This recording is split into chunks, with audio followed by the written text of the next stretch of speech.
Marcus Reed froze mid-step, one hand still gripping the maintenance cart, the other hovering over Ellie's shoulder as her breath hitched like a failing siren in his ears, small, polite, but carrying the weight of suffocating air.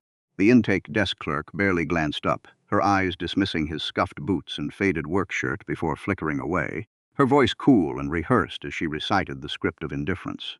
"Fill out the forms first," she said, sealing Ellie's fate in a sentence, her pen hovering over the clipboard like a gavel ready to deny care before it was even requested. Marcus stepped forward, his voice cutting through the sterile hum like a blade. "My daughter is struggling to breathe." Each word a plea turned into an order, raw and unfiltered. The clerk's reply was a wall of corporate politeness. "We're very busy tonight." Her tone thick with the unspoken threat that emergencies had to wait their turn behind paperwork and policy. A dry, thin cough escaped Ellie's lips, a sound so fragile it felt like glass shattering on marble, the kind that should have shattered every illusion of calm in the room. Marcus's jaw locked, years of emergency work screaming in his blood. He knew how to patch broken systems under pressure, but nothing had prepared him for watching his child become just another number in the queue. "Then call someone who isn't busy," he growled, his voice low and dangerous, the kind that made Calvin Grant materialize beside the counter like a shadow summoned by the mention of disruption. Calvin's name badge gleamed under the cold fluorescent lights as he stepped forward, his gray blazer pressing against a posture trained to crush dissent before it took root. "Sir, you need to lower your voice," Calvin said, his words dripping with the false authority of a man who had never once had to fight for a life that mattered. Marcus didn't flinch, his eyes locked onto Calvin's, unblinking, unyielding. "No, you need to move." The command hung in the air like a verdict, final and irreversible. Ellie's small hand gripped his sleeve, her whisper trembling through the fabric. "Dad, don't fight." Her plea a fragile thread holding back a storm neither of them could afford to unleash. For a heartbeat, all the hardened edges in Marcus's face softened as he looked down at her, his voice dropping to a whisper. "Baby, I'm not fighting. I'm trying to keep you breathing." The truth wrapped in love, desperate and raw. A nurse at the far end of the lobby hesitated, her eyes flickering between Ellie's ashen face and the tension radiating off Marcus like heat from an open flame. That hesitation was the first crack in the hospital's armor, a moment of humanity peeking through the machinery of indifference, a signal that something was finally breaking.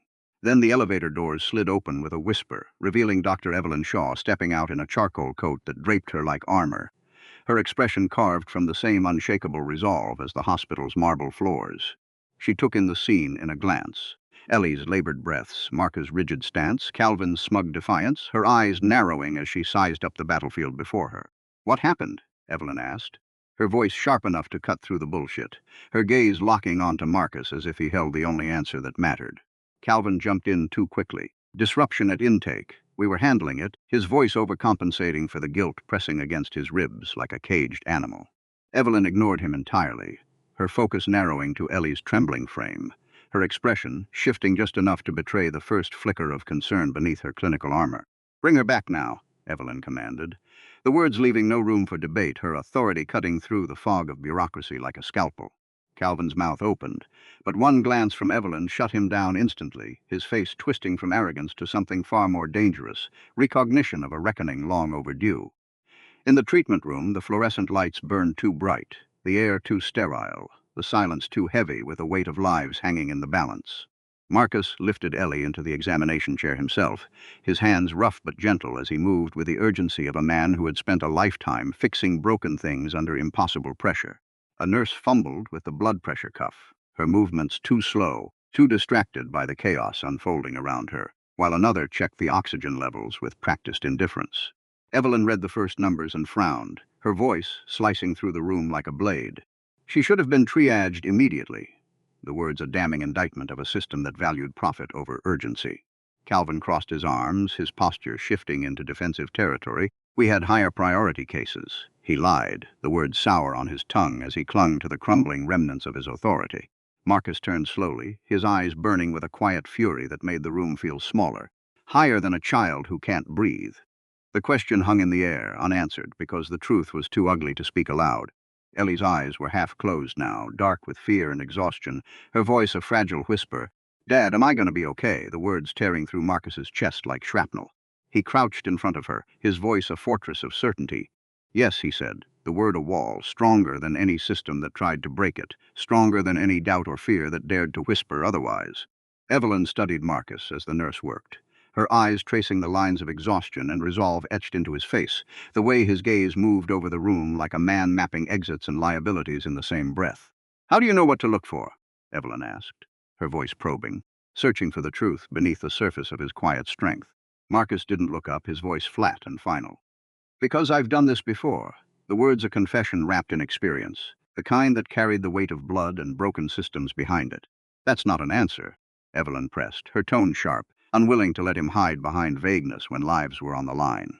"It's the one you get," Marcus replied, the words leaving no room for negotiation, his focus locked on the monitors as Ellie's numbers dipped dangerously low. The monitor beeped once, twice, a sound that should have been a warning, a call to action, but instead felt like a countdown to a system that had already failed. A nurse moved faster, her hands flying as she adjusted the oxygen, while Calvin stepped back, his confidence eroding with every second that passed without reinforcement. Evelyn leaned over the chart, her eyes scanning the intake sheet before Marcus could even point it out, her jaw tightening as she saw what he had already noticed. The timestamp wrong, the priority marker altered, the initials at the bottom unmistakable. Marcus picked up the folder, his voice steady but cold as he held the evidence high. "Who altered this?" The question a bullet aimed at the heart of the hospital's lies. Calvin's face hardened, his voice grating with false indignation. Nobody altered anything, the lie rolling off his tongue like a practiced incantation of denial.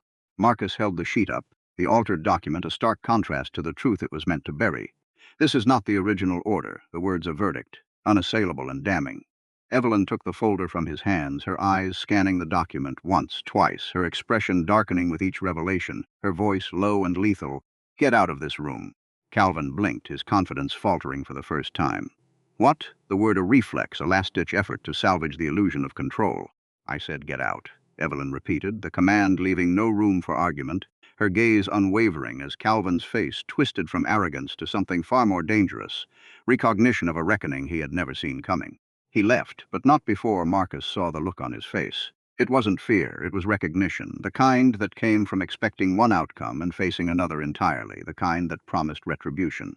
Ellie coughed again, her fingers hot and trembling as she reached for Marcus's hand, her voice a whisper, barely audible above the hum of the machines. "Stay with me." "I'm trying," she whispered back, her voice breaking, the words tearing through Marcus's chest like a blade, the desperation in them a mirror of his own silent screams.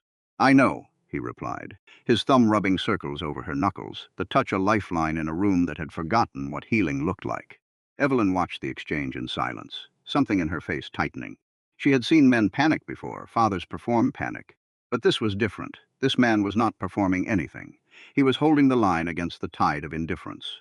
An administrator in a pale suit appeared at the doorway, her presence announced by the soft click of her heels against the linoleum, her name tag glinting under the harsh lights.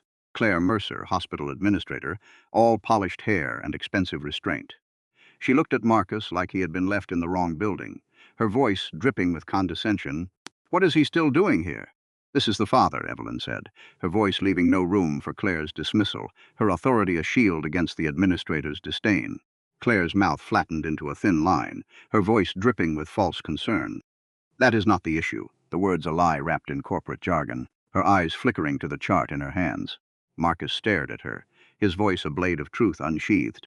"Then what is?" the question cutting through the fog of her polished restraint like a scalpel.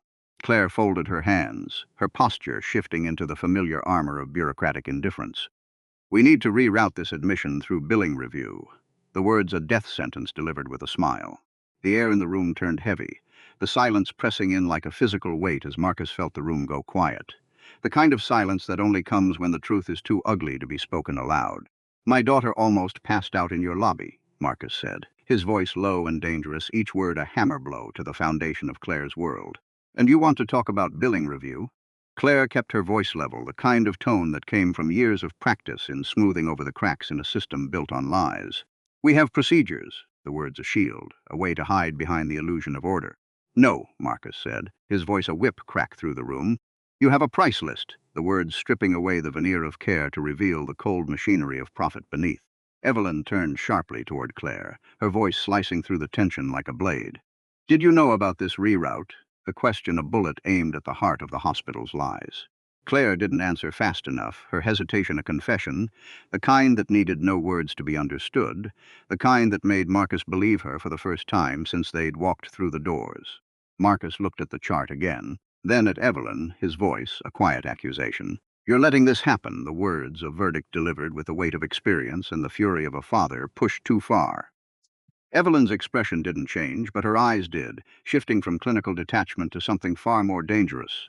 Awareness, realization, the first flicker of guilt that came from seeing the truth laid bare. "No," she said, her voice steady but heavy with regret.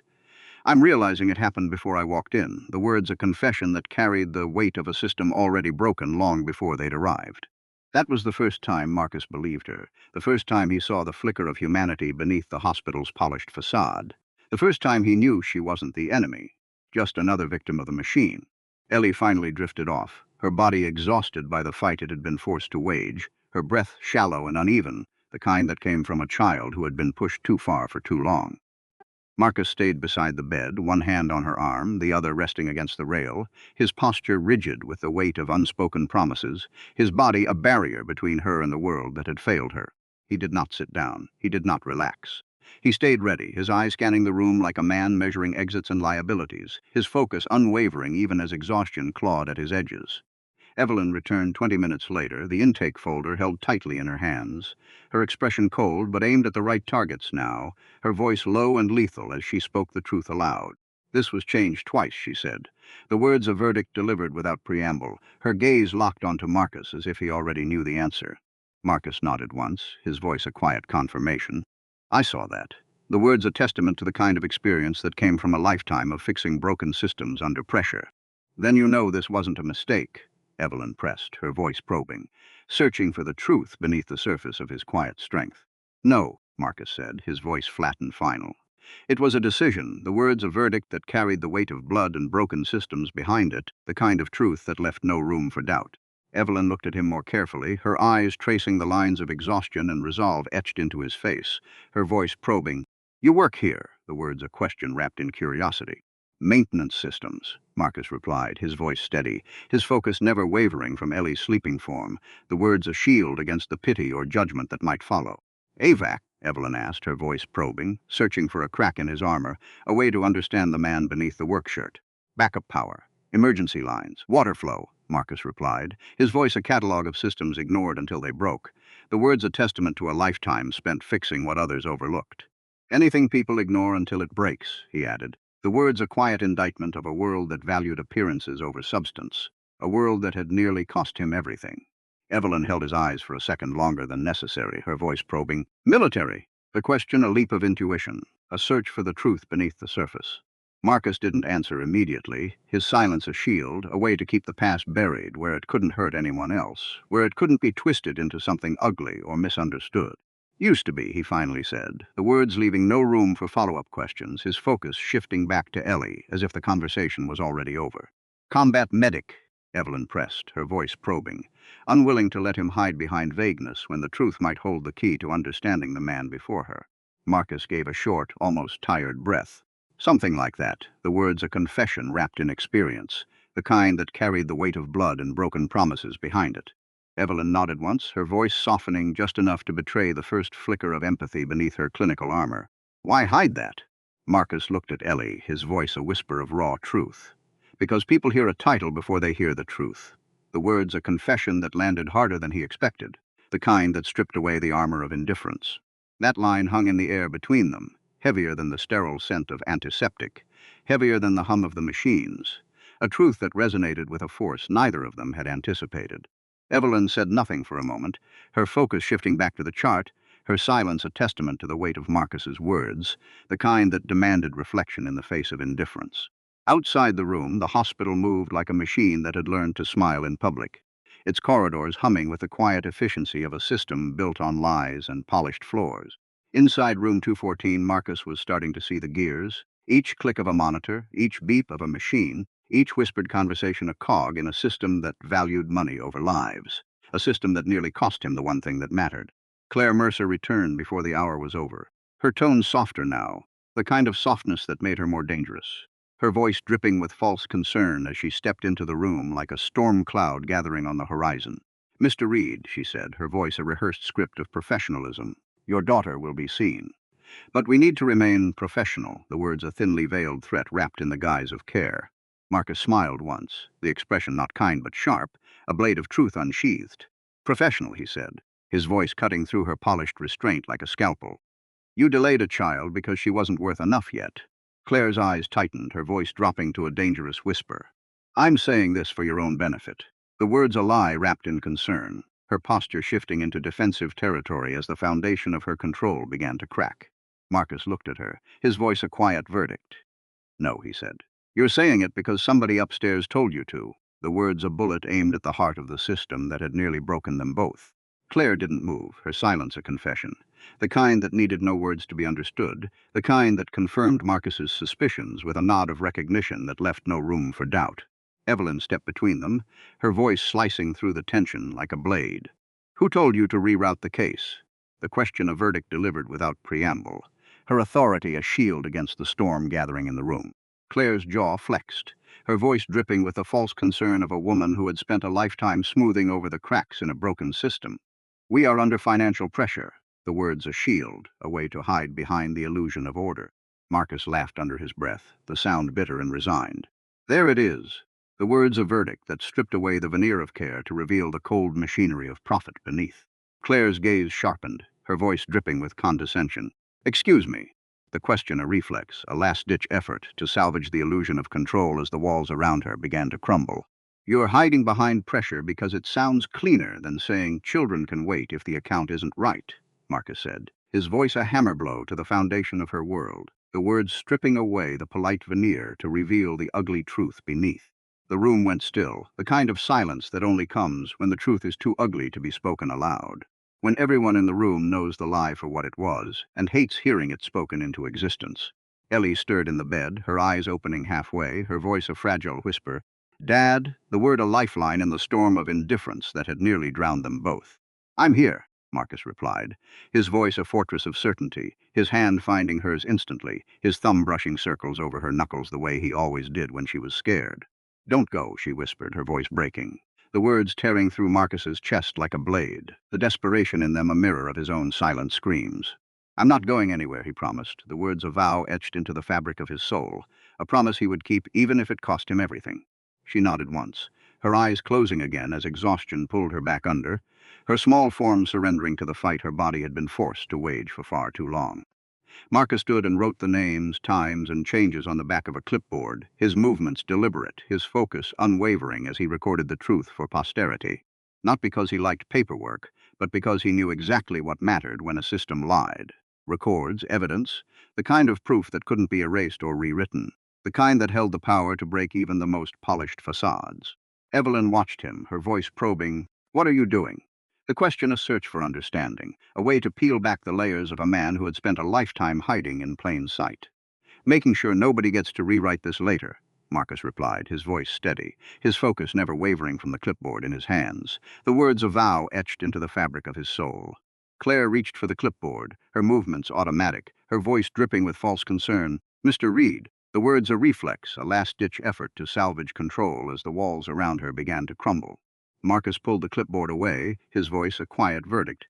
Don't, the word a command that carried the weight of experience, the kind that left no room for argument or negotiation. I've seen what happens when people say they'll handle it, he added. The words a confession wrapped in the weight of blood and broken promises, the truth leaving no room for doubt. The words came out flat, but something behind them was old, broken, buried, something that resonated with Evelyn, who heard it despite the quiet, despite the distance between them. She did not ask yet, her silence a testament to the weight of Marcus' words, the kind that demanded reflection in the face of indifference, the kind that promised answers would come in time. At the end of the hall, Board Chairman Leonard Hales appeared with two legal assistants, and a look that made the hallway seem narrower, his presence announced by the soft click of polished shoes against the linoleum.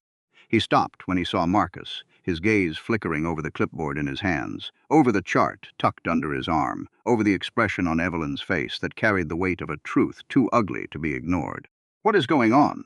Leonard asked, his voice low and measured, the kind that carried the unspoken authority of a man who had spent a lifetime enforcing the rules of a system that valued profit over people.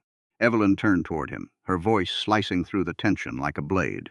Someone in this hospital delayed a pediatric emergency because of a billing reroute. The words a verdict delivered without preamble, her authority a shield against the storm gathering in the room. Leonard's eyes shifted once to Claire, then back to Evelyn, his expression unreadable, his voice low and dangerous. "Is that true?" Claire answered carefully, her voice dripping with the false concern of a woman who had spent a lifetime smoothing over the cracks in a broken system. "We were trying to protect institutional stability." The words a shield, a way to hide behind the illusion of order. Marcus stared at her, his voice a verdict delivered with the weight of experience and the fury of a father pushed too far. "There are kids in this building, not inventory." The words stripping away the polite veneer to reveal the ugly truth beneath. Leonard looked at him for a long second, his silence a testament to the weight of Marcus's words, the kind that demanded reflection in the face of indifference, the kind that promised answers would come in time. Then he looked at the chart in his hand, his face changing. Not much, but enough, the flicker of realization flashing across his features like a storm cloud parting to reveal the truth beneath. "Remove her from the floor," Leonard said to the assistants, his voice low and final, the command leaving no room for argument or negotiation, the kind of authority that carried the weight of a lifetime, spent enforcing the rules of a broken system. Claire's face tightened, her voice dripping with false concern. "Mr. Hales, this is a misunderstanding." The words a reflex, a last-ditch effort to salvage control as the walls around her began to crumble. "No," Leonard said, his voice a verdict delivered without preamble. "It is a record." The words stripping away the polite veneer to reveal the ugly truth beneath, the kind that left no room for doubt or debate. He turned to Marcus, his voice probing. "You filed this?" The question a search for understanding, a way to peel back the layers of a man who had spent a lifetime hiding in plain sight. Marcus shook his head once, his voice steady, his focus never wavering from Ellie's sleeping form. "I just refused to leave." The words a confession wrapped in experience, the kind that carried the weight of blood and broken promises behind it. Leonard studied him, his silence a testament to the weight of Marcus's words, the kind that demanded reflection in the face of indifference, the kind that promised answers would come in time. "Why?" Leonard finally asked, his voice low and probing, the question a search for the truth beneath the surface of a man who had spent a lifetime hiding in plain sight. Marcus looked at Ellie sleeping in the bed, his voice a quiet confession. "Because that's my kid." The words a verdict delivered with the weight of experience, the kind that left no room for doubt or debate. Leonard said nothing after that, some answers ending arguments faster than authority ever could. The silence between them heavy with the weight of a truth too ugly to be ignored. By morning, Marcus had become a problem the hospital could not bury, his name whispered in the corridors like a ghost that refused to be silenced, his presence a reminder of the truth they had tried to erase. By noon, he had become the person nobody in the room could ignore.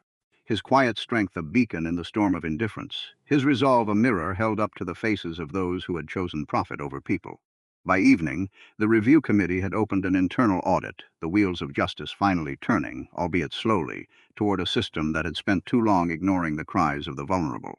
And by the next day, the hospital's silence was already cracking, the first fissures appearing in the polished facade of a machine built on lies and polished floors. Claire Mercer was escorted out of the executive wing before lunch, not in handcuffs, but with enough shame to know the story was over for her, her polished heels clicking a final, hollow farewell to the world she had helped build. Evelyn met Marcus in the hall outside pediatrics, her voice softening just enough to betray the first flicker of empathy beneath her clinical armor. "You weren't lying," she said, the words a confession wrapped in understanding. "About what?" Marcus replied, his voice steady, his focus never wavering from the world beyond the hallway, the kind of focus that came from a lifetime spent fixing what others overlooked. "Your experience," Evelyn said, her voice probing, searching for the truth beneath the surface of the man before her, the kind of truth that carried the weight of blood and broken systems behind it. Marcus glanced at her, his voice a quiet verdict. "I don't lie about the things that matter." The words a shield against the pity or judgment that might follow, a testament to a lifetime spent holding the line against the tide of indifference. She almost smiled at that, the expression flickering across her face like a storm cloud parting to reveal the sun beneath. "Then tell me the truth," she pressed. "What happened before you came here?" He looked away, the corridor around them humming with the quiet efficiency of a hospital that had spent too long ignoring the cries of the vulnerable, his voice dropping to a whisper. "My wife died because I was one phone call away." The words a confession wrapped in grief. "My son died before I got him to help," he added, the words tearing through the air like a blade. the truth leaving no room for doubt or debate, the kind of truth that demanded reflection in the face of indifference. Evelyn went still, her voice softening just enough to betray the first flicker of empathy beneath her clinical armor. "I'm sorry," she said, the words a lifeline thrown to a man drowning in the weight of his past. Marcus nodded once, the gesture a quiet acceptance of her condolence, his focus shifting back to the world beyond the hallway, the kind of focus that came from a lifetime spent fixing what others overlooked. "I stopped doing field work after that," he continued, his voice a quiet confession.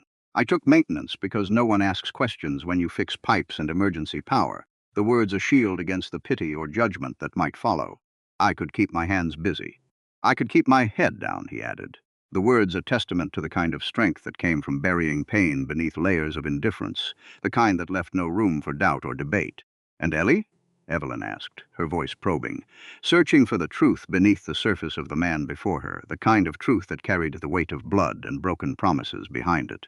Marcus's voice dropped to a whisper, raw and unfiltered. "She was all I had left to keep alive." The words a confession that landed harder than he expected, the kind that stripped away the armor of indifference to reveal the vulnerability beneath. The words were simple. That made them worse, etching themselves into the air like scars on flesh, a testament to the kind of love that came from losing everything and still finding the strength to fight. Evelyn looked at him for a long moment, her silence a testament to the weight of Marcus's words, the kind that demanded reflection in the face of indifference, the kind that promised answers would come in time. Then she said, very quietly, "We should not have made you prove that in order to believe you." The words a verdict delivered with the weight of regret, the kind that left no room for doubt or debate. Marcus did not answer.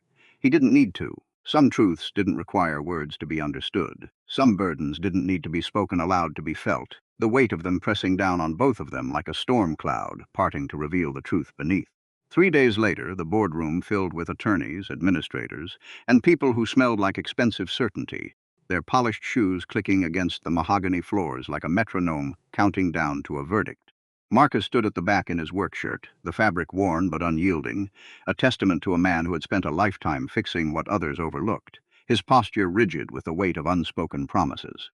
Evelyn sat at the head of the table, her authority a shield against the storm gathering in the room, her gaze unwavering as she prepared to deliver a verdict that would shake the foundations of the hospital's lies. Leonard Hales sat one seat away, his expression unreadable, his silence a testament to the weight of the moment, the kind that promised answers would come in time, the kind that demanded reflection in the face of indifference. Claire Mercer was not there. Neither was Calvin Grant. Their files lay open on the table, the damning evidence of their complicity laid bare for all to see. The first report was clinical, a dry recitation of facts and figures, the kind of language designed to numb the soul and obscure the truth beneath a wall of jargon and polished restraint. The second was financial, the numbers a stark contrast to the human lives they represented, the kind of language that reduced children to entries on a spreadsheet, to dollars and cents in a system that valued profit over people. The third was personal, the names read aloud like a roll call of the fallen, the delays recounted with the weight of a system that had spent too long ignoring the cries of the vulnerable. At least 6 pediatric cases had been affected, maybe more. The words hung in the air like a verdict, unanswered and damning, the kind of truth that demanded reflection in the face of indifference. One child had worsened because the intake desk had been told to prioritize insured admissions first. The words a verdict delivered without preamble, the kind that stripped away the polite veneer to reveal the ugly truth beneath. The room grew quieter with every line, the air thickening with the weight of a truth too ugly to be ignored, the kind that demanded reflection in the face of indifference, the kind that promised answers would come in time.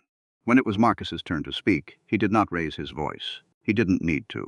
The weight of his words carried the room, the kind of truth that left no room for doubt or debate. "My daughter came here to breathe," he said, his voice steady and unyielding.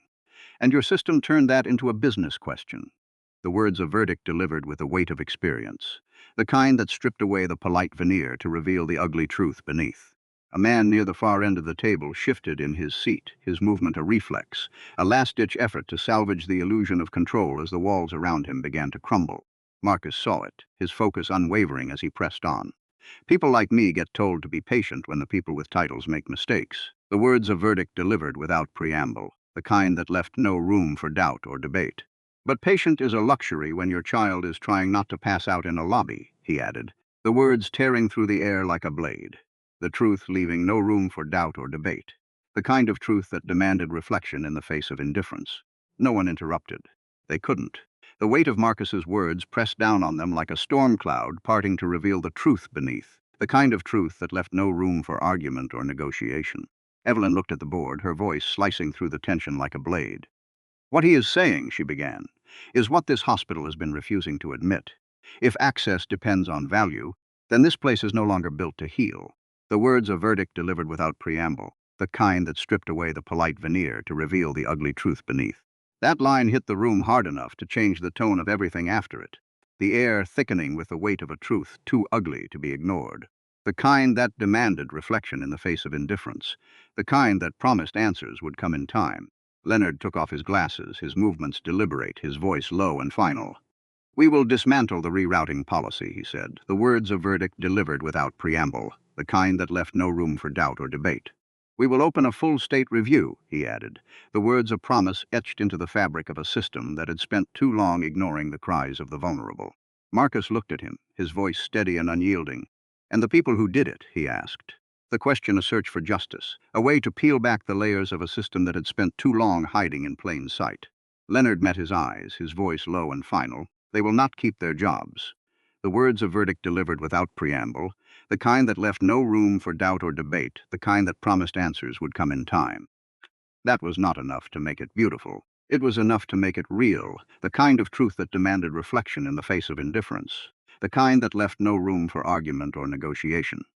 Ellie was sitting beside the ward window when Marcus came back to her room after the hearing, her small form dwarfed by the vast expanse of the hospital beyond, her voice a fragile whisper as she looked up at him. "How bad was it?" Marcus set the folder on the side table, his movements deliberate, his focus unwavering as he prepared to deliver a verdict that would shape the rest of their lives. "It was bad," he said, the words a quiet confession wrapped in the weight of blood and broken promises. She smiled, small and tired, but still too brave for 7, her voice a whisper barely audible above the hum of the machines. "Did you win?" He thought about that for a second, his eyes flickering to the window and the world beyond, his voice dropping to a whisper. "Yeah," he said, "we won." The words of verdict etched into the fabric of their lives, a promise kept despite the weight of the storm that had nearly drowned them both. She held up the drawing, her voice a fragile whisper as she looked up at him. "I made the hospital look nicer," the words a testament to the resilience of a child who had refused to let the system break her spirit. Marcus laughed once, the sound surprising both of them, the expression flickering across his face like a storm cloud parting to reveal the sun beneath. "Yeah," he said, his voice softening just enough to betray the first flicker of hope beneath the weight of his past. "Uh-huh," she replied, her voice a whisper barely audible above the hum of the machines. "Because now people have to be nicer too," the words a quiet promise, a testament to the kind of change that came from standing firm in the face of indifference. He looked at her for a long time, his silence a testament to the weight of her words, the kind that demanded reflection in the face of indifference, the kind that promised answers would come in time. Then he took the drawing and tucked it into the inside pocket of his shirt, like it mattered more than paper ever should, the gesture a promise kept, a vow etched into the fabric of their lives. 3 months later, the lobby looked different, the scars of the past scrubbed clean beneath a facade of polished floors and smiling faces, the kind of change that came from standing firm in the face of indifference. The desk was rebuilt, the signage clearer, the pediatric emergency lane marked in bold color, impossible to miss, a testament to the kind of change that came from refusing to let the system break the vulnerable. The hospital had been forced to change its procedures, the changes visible because someone had decided children should not disappear into policy, the kind of change that came from standing firm in the face of indifference. Marcus still worked in the building, but nobody called him just maintenance anymore. His name a testament to the kind of strength that came from fixing what others overlooked, the kind that left no room for doubt or debate. They called him Mr. Reed now, the name a shield against the pity or judgment that might follow, a testament to the kind of man who had refused to let the system break him or his child. Ellie walked beside him that afternoon, her small hand clutching the same stuffed bear she had held the night. The hospital first failed her, the bear's mismatched buttons a reminder of the resilience that had carried them both through the storm. At the front entrance, Dr. Evelyn Shaw caught up to them, her presence announced by the soft click of her shoes against the marble floors, her expression less polished than before, far more human. "Your daughter's doing well," she said, her voice a quiet confession wrapped in the weight of regret and relief, the kind that demanded reflection in the face of indifference. Marcus nodded, his voice steady and unyielding. "She is," he replied, the words a testament to the kind of strength that came from losing everything and still finding the will to fight. Evelyn glanced at Ellie, her voice dropping to a whisper. "I wanted to thank you," she said, "for not leaving when we wanted you to." The words a verdict delivered without preamble, the kind that left no room for doubt or debate. Marcus looked at her, then at the street beyond the glass doors, his voice steady and unyielding. "I didn't stay for you," he said, the words a confession wrapped in experience, the kind that carried the weight of blood and broken promises behind it. "I know," Evelyn replied, her voice a quiet acceptance of a truth too ugly to be ignored, the kind that demanded reflection in the face of indifference, the kind that promised answers would come in time. Marcus looked down at Ellie, his voice dropping to a whisper as he fixed the strap on her backpack. "Ready?" he asked, the question a promise kept, a vow etched into the fabric of their lives. Ellie squeezed his hand, her voice a fragile whisper as she looked up at him. "Yeah," she said, the words a testament to the resilience of a child who had refused to let the system break her spirit. They walked out together, their footsteps echoing through the lobby like a verdict delivered without preamble, the kind that left no room for doubt or debate, the kind that promised answers would come in time. Nobody stopped them. Nobody needed to. The quiet part of the story was one nobody in the boardroom would ever understand. A father who had nothing left to lose for his child was already standing in the only place that mattered.